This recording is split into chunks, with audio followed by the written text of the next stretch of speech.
शीतल विरल एक कानन शोभित आदित्य का के ऊपर, कहीं ऊत्स प्रश्रवण चमकते झरते, कहीं शुभ्र निर्झर। जहाँ भूमि समतल सुंदर है, नहीं दिखते हैं पाहन। हरियाली के बीच खड़ा है विस्तृत एक उटज पावन। आस पास कुछ कटे हुए पीले धनखेत सुहाते हैं। शशक मूस गिलहरी कबूतर घूम घूम कण खाते हैं। कुछ प्रशांत अलसित बैठे हैं, कुछ करते शिशु का लेहन, कुछ खाते साकल्य, दिखते बड़े तुष्ट सारे गोधन। हवन अग्नि बुझ चुकी, गंध से वायु अभी पर भाती है। भीनी भीनी महक प्राण में मादकता पहुंचाती है। धूप धूम चर्चित लगते हैं, तरु के श्याम छदन कैसे झपक रहे हों शिशु के अलसित कजरारे लोचन जैसे। बैठे हुए सुखद आतप में मृग रोमंथन करते हैं, बन के जीव विवर से बाहर हो विश्रब्द विचरते हैं। सूख रहे चीवर रसाल की नन्ही झुकी टहनियों पर नीचे बिखरे हुए पड़े हैं इंगुत से चिकने पत्थर। अजुन दर्भ पालाश कमंडलु, एक ओर तप के साधन, एक ओर है टंगे धनुष तूणीर तीर बरछे भीषण। चमक रहा तृणकुटी द्वार पर एक परशु आभाशाली, लौह दंड पर जड़ित पड़ा हो मानो अर्ध अंशुमाली। श्रद्धा बढ़ती अजन दर्भ पर परशु देख मन डरता है। युद्ध शिविर या तपोभूमि यह समझ नहीं कुछ पड़ता है। हवन कुंड जिसका यह, उसके ही क्या है ये धनुष कुठार। जिस मुनि की यह शुरुआ, उसी की कैसे हो सकती तलवार। आई है वीरता तपोवन में क्या पुण्य कमाने को, या संन्यास साधना में है दैहिक शक्ति जगाने को। मन ने तन का सिद्धि यंत्र अथवा शस्त्रों में पाया है, या कि वीर कोई योगी से युक्ति सीखने आया है। परशु और तप ये दोनों वीरों के ही होते श्रृंगार। क्लीव ना तो तप ही करता है, ना तो उठा सकता तलवार। तप से मनुष्य दिव्य बनता है, पर विकार से लड़ता है।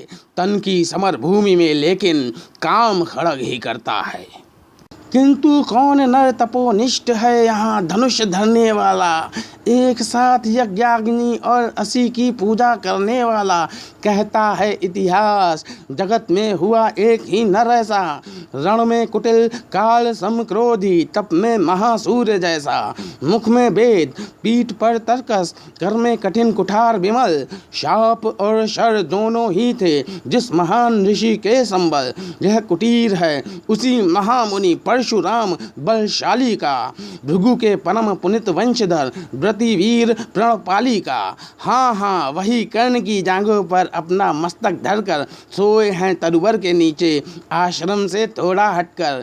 पत्तों से छन छन कर मीठी धूप माघ की आती है, पड़ती मुनि की थकी देह पर और थकान मिटाती है। कर्ण मुग्ध हो भक्ति भाव में मग्न हुआ सा जाता है। कभी जटा पर हाथ फेरता, पीठ कभी सहलाता है। चढ़े नहीं चीटियाँ बदन पर, पड़े नहीं तृणपात कहीं। कर्ण सजग है उचट जाए गुरुवर की कच्ची नींद नहीं। वृद्ध देह तब से कृश खाया, उस पर आयुध संचालन। हाय पड़ा श्रम भार देव पर असमय यह मेरे कारण। किंतु वृद्ध होने पर भी अंगों में है क्षमता कितनी, और रात दिन मुझ पर दिखलाते रहते ममता कितनी। कहते हैं ओ वत्स पुष्टि कर भोग न तू यदि खाएगा, मेरे शिक्षण की कठोरता को कैसे सह पाएगा। अनुगामी यदि बना कहीं तू, खान पान में भी मेरा सूख जाएगा लहू बचेगा हड्डी भर ढांचा तेरा। जरा सोच कितनी कठोरता से मैं तुझे चलाता हूँ, और नहीं तो एक पाव दिन भर में लहू जलाता हूँ। इसकी पूर्ति कहाँ से होगी बना अगर तू सन्यासी। इस प्रकार तो चबा जाएगी तुझे भूख सत्यानाशी। पत्थर सी हो मांसपेशियाँ, लोहे से भुजदंड अभय, नस नस में हो लहर राग की तभी जवानी पाती जाए। विप्र हुआ तो क्या रखेगा रोक अभी से खाने पर, कर लेना घनघोर तपस्या वय चतुर्थ के आने पर। ब्राह्मण का है धर्म त्याग, पर क्या बालक भी त्यागी हो। जन्म साथ शीलोच्छ वृत्ति के ही क्या वे अनुरागी हो। क्या विचित्र रचना समाज की। गिरा ज्ञान ब्राह्मण घर में, मोती वर्षा वैश्य वेश्म में, पड़ा खड़ग क्षत्रिय कर में। खड़ग बड़ा उद्यत होता है, उद्यत होते हैं राजे, इसीलिए तो सदा बजाते रहते हैं वे रण के बाजे। और करे ज्ञानी ब्राह्मण क्या, असी विहीन मन डरता है। राजा देता मान, भूप का वह भी आदर करता है। सुनता कौन कहाँ ब्राह्मण की, करते सब अपने मन की। डुबो रही शोणित में भूपों की लिप्सा रण की। और रण भी किस लिए, नहीं जग से दुख दैन्य भगाने को, पर शोषक पथभ्रांत मनुष्य को नहीं धर्म पर लाने को। रण केवल इसलिए कि राजे असुखी हों मानी हों, और प्रजाएं मिले उन्हें वे और अधिक अभिमानी हों। रण केवल इसलिए कि वे कल्पित अभाव से छूट सकें, बड़े राज्य की सीमा जिससे अधिक जनों को लूट सकें। रण केवल इसलिए कि सत्ता बड़े नहीं पत्ता डोले, भूपों के विपरीत न कोई कहीं कभी कुछ भी बोले। जो जो मिलती विजय अहम नरपति का बढ़ता जाता है, और जोर से वह समाज के सिर पर चढ़ता जाता है। अब तो है यह हाल कि जो कुछ है वह राजा का बल है। ब्राह्मण खड़ा सामने केवल लिए शंख गंगा जल है। कहाँ तेज ब्राह्मण में अविवेकी राजा को रोक सके, धरे कुपथ पर जभी पाँव वह तत्क्षण उसको टोक सके। और कहे भी तो ब्राह्मण की बात कौन सुन पाता है। यहाँ रोज राजा ब्राह्मण को अपमानित करवाता है। चलती नहीं यहाँ पंडित की, चलती नहीं तपस्वी की, जय पुकारती प्रजा रात दिन राजा जयी यशस्वी की। सिर था जो सारे समाज का वही अनादर पाता है, जो भी खिलता फूल भुजा के ऊपर चढ़ता जाता है। चारों ओर लोभ की ज्वाला, चारों ओर भोग की जय, पाप भार से दबी धसी जा रही धरा पल पल निश्चय। जब तक भोगी भूप प्रजाओं के नेता कहलाएंगे, ज्ञान त्याग तब नहीं चेष्टा का जब तक पद पाएंगे। अशन वसन से हीन दीनता में जीवन धरने वाले, सहकर भी अपमान मनुष्यता की चिंता करने वाले, कवि कोविद विज्ञान विशारद कलाकार पंडित ज्ञानी, कनक नहीं कल्पना ज्ञान उज्ज्वल चरित्र के अभिमानी। इन विभूतियों को जब तक संसार नहीं पहचानेगा, राजाओं से अधिक पूज्य जब तक ना इन्हें वह मानेगा, तब तक पड़ी आग में धरती इसी तरह खुलाएगी। चाहे जो भी करे दुखों से छूट नहीं वह पाएगी। थकी जीभ समझाकर गहरी लगी ठेस अभिलाषा को, भूप समझता नहीं और कुछ छोड़ खड़क की भाषा को। रोक टोक से नहीं सुनेगा, नृप समाज अविचारी है, ग्रीवा हर निष्ठुर कुठार का यमदांध अधिकारी है। इसीलिए तो मैं कहता हूँ अरे ज्ञानियों खड़ग धरो, हर न सका जिसको कोई भी, भूखा वह तुम त्रास हरो। रोज कहा करते हैं गुरुवर खड़ग महाभयकारी है, इसे उठाने का जग में हर एक नहीं अधिकारी है। वही उठा सकता है इसको जो कठोर हो कोमल भी, जिसमें हो धीरता वीरता और तपस्या का बल भी। वीर वही है जो कि शत्रु पर जब भी खड़ग उठाता है, मानवता के महागुणों की सत्ता भूल न जाता है। सीमित जो रख सके खड़ग को, पास उसी को आने दो, विप्र जाति के सिवा किसी को मत तलवार उठाने दो। जब जब मैं शर चाप उठाकर कर तब कुछ दिखलाता हूँ, सुनकर आशीर्वाद देव का धन्य धन्य हो जाता हूँ। जियो जियो ऐ वत्स, तीर तुमने कैसा यह मारा है, ढहक उठा बन उधर इधर फूटी निर्झर की धारा है। मैं शंकितता ब्रह्म वीरता मेरे साथ मरेगी क्या, परशुराम की याद विप्र की जाति ना जुगा धरेगी क्या। पाकर तुम्हें किंतु इस वन में मेरा हृदय हुआ शीतल, तुम अवश्य ढोगे उसको मुझ में है जो तेज अनल। जियो जियो ब्राह्मण कुमार, तुम अक्षय कीर्ति कमाओगे, एक बार तुम भी धरती को निःक्षत्रिय कर जाओगे। निश्चय तुम ब्राह्मण कुमार हो, कवच और कुंडलधारी, तप कर सकते और पिता माता किसके इतने भारी। किंतु हाय ब्राह्मण कुमार सुन प्राण कांपने लगते हैं, मन उठता धिक्कार हृदय में भाव ग्लानि के जगते हैं। गुरु का प्रेम किसी को भी क्या ऐसे कभी खड़ा होगा, और शिष्य ने कभी किसी गुरु को इस तरह छला होगा। पर मेरा क्या दोष, हाय मैं और दूसरा क्या करता। पी सारा अपमान द्रोण के मैं कैसे पैरों पड़ता।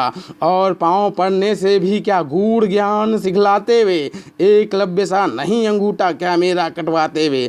हाय कर्ण तू क्यों जन्मा था, जन्मा तो क्यों वीर हुआ।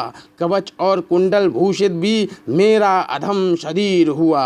धस जाए वह देश अतल में, गुड़ की जहाँ नहीं पहचान। जाति गोत्र केवल से ही आदर पाते हैं जहाँ सुजान। नहीं पूछता है कोई तुम व्रती वीर या दानी हो, सभी पूछते सिर्फ यही तुम किस कुल के अभिमानी हो। मगर मनुष्य क्या करे, जन्म लेना तो उसके हाथ नहीं, चुनना जाति और कुल अपने बस की तो है बात नहीं। मैं कहता हूँ अगर विधाता नर को मुट्ठी में भरकर कहीं छींट दे ब्रह्मलोक से ही नीचे भूमंडल पर, तो भी विविध जातियों में ही मनुष्य यहाँ आ सकता है। नीचे हैं क्यारियां बनी तो बीज कहाँ जा सकता है। कौन जन्म लेता किस कुल में, आकस्मिक ही है यह बात। छोटे कुल पर किंतु यहाँ होते तब भी कितने आघात। हाय जाति छोटी है तो वे सभी हमारे गुण छोटे, जाति बड़ी तो बड़े बने वे रहे लाख चाहे खोटे।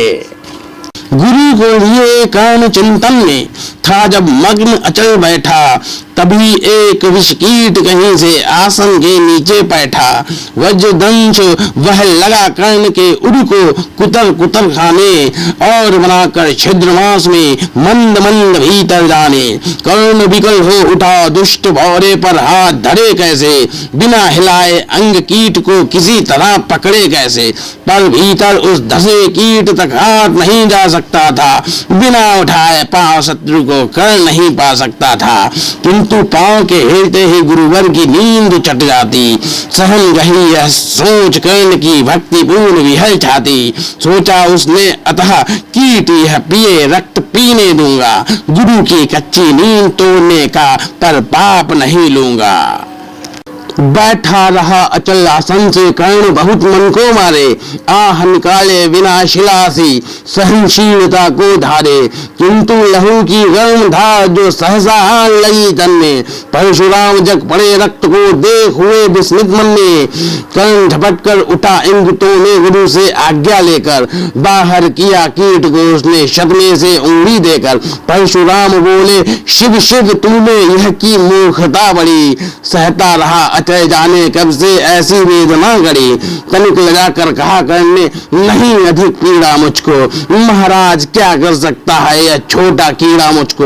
मैंने सोचा हिला डुला तो वृथा आप जग जाएंगे, क्षण भर को विश्राम मिला जो नाहक उसे गवाएंगे। निश्चल बैठा रहा सोच यह कीट स्वयं उड़ जाएगा, छोटा सा यह जीव मुझे कितनी पीड़ा पहुंचाएगा। पर यह तो भीतर धसता ही गया, मुझे हैरान किया। लज्जित हूँ इसलिए कि सब कुछ स्वयं आपने देख लिया। परशुराम गंभीर गए हो सोच न जाने क्या मन में, फिर सहसा क्रोधाग्नि भयानक भभक उठी उनके तन में। दांत पीस आंखें तरेर कर बोले कौन छली है तू, ब्राह्मण है या और किसी अभिजन का पुत्र बलि है तू।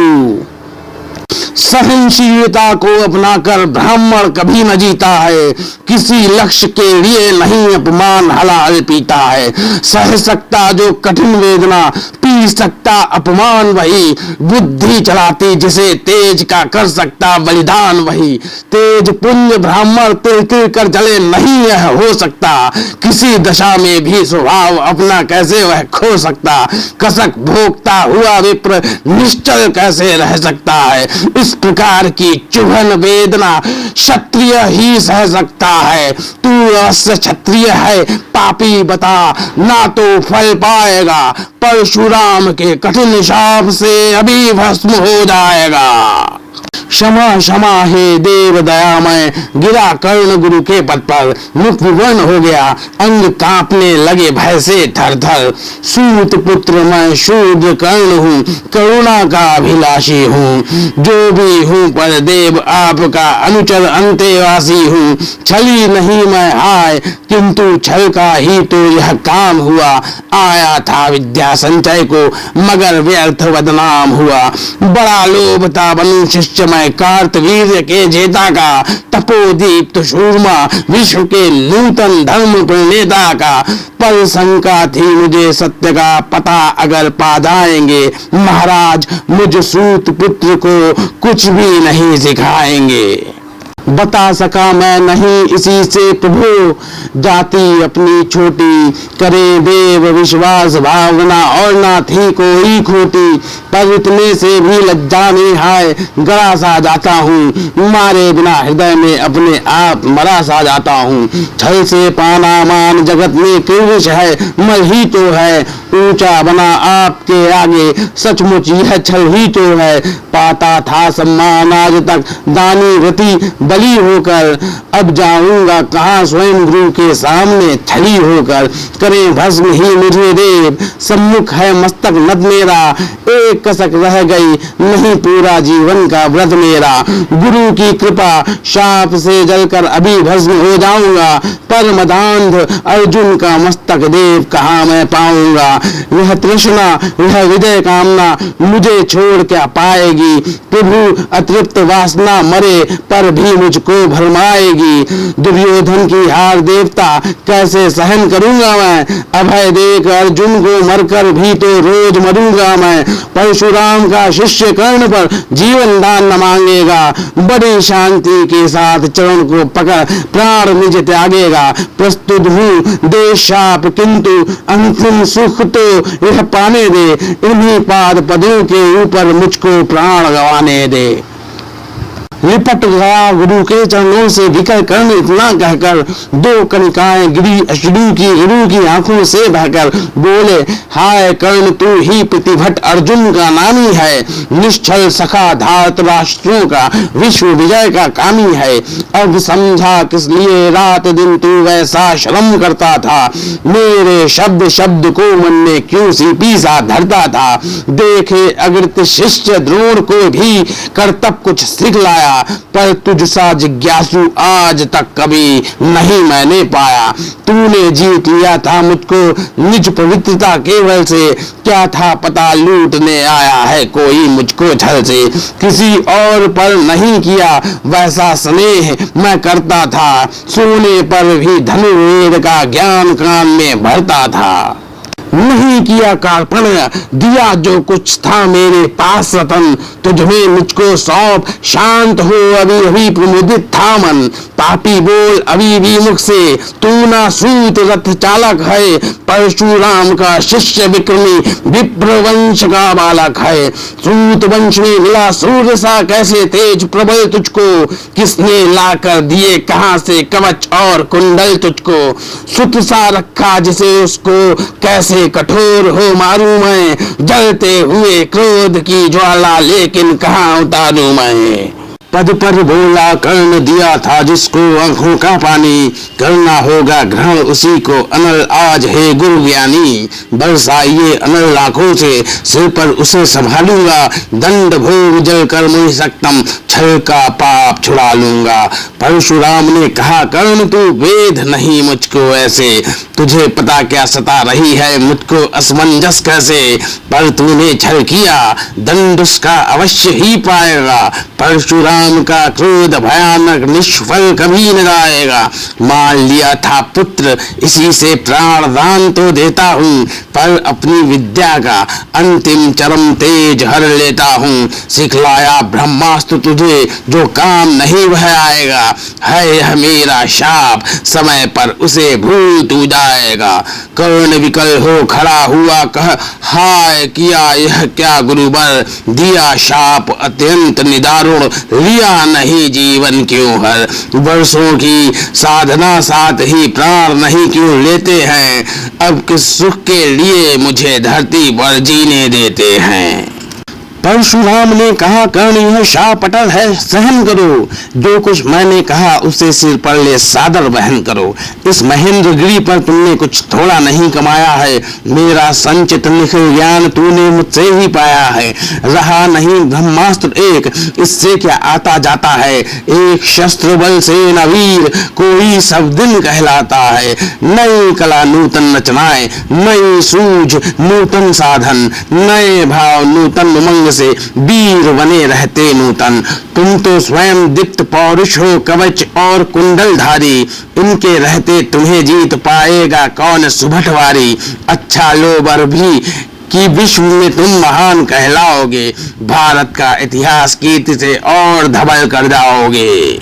अब जाओ यो विदा वत्स, कुछ कड़ा करो अपने मन को, रहने देते नहीं यहाँ पर हम अभिशप्त किसी जन को। हाय छीनना पड़ा मुझी को दिया हुआ अपना ही धन, सोच सोच यह बहुत विकल हो रहा नहीं जाने क्यों मन। व्रत का पर निर्वाह कभी ऐसे भी करना होता है, इस कर से जो दिया उसे उस कर से हरना होता है। अब जाओ तुम कर्ण कृपा करके मुझको निसंग करो, देखो मत यूं सजल दृष्टि से व्रत मेरा मत भंग करो। आह बुद्धि कहती कि ठीक था जो कुछ किया, परंतु हृदय मुझसे कर विद्रोह तुम्हारी मना रहा। जाने क्यों जय अनायास गुण शीर तुम्हारे मन में उगते आते हैं, भीतर किसी अश्रु गंगा में मुझे बोर नहलाते हैं। जाओ जाओ कर्ण मुझे बिल्कुल असंग हो जाने दो, बैठ किसी एकांत कुंज में मन को स्वस्थ बनाने दो। भय है तुम्हें निराश देख कर छाती कहीं न फट जाए, फिरा न लूं अभिशाप पिघल कर वाणी नहीं उलट जाए। इस प्रकार कह परशुराम ने फिरा लिया आनंद अपना, जहाँ मिला था वहीं कर्ण का बिखर गया प्यारा सपना। छूकर उनका चरण कर्ण ने अधर अश्रु का दान किया, और उन्हें जी भर निहार कर मंद मंद प्रस्थान किया। परशुधर के चरण की धूल लेकर उन्हें अपने हृदय की भक्ति देकर, निराशा से बिकल टूटा हुआ सा किसी गिरी श्रृंग से छूटा हुआ सा, चला खोया हुआ सा कर्ण मन में कि जैसे चांद चलता हो गहन में।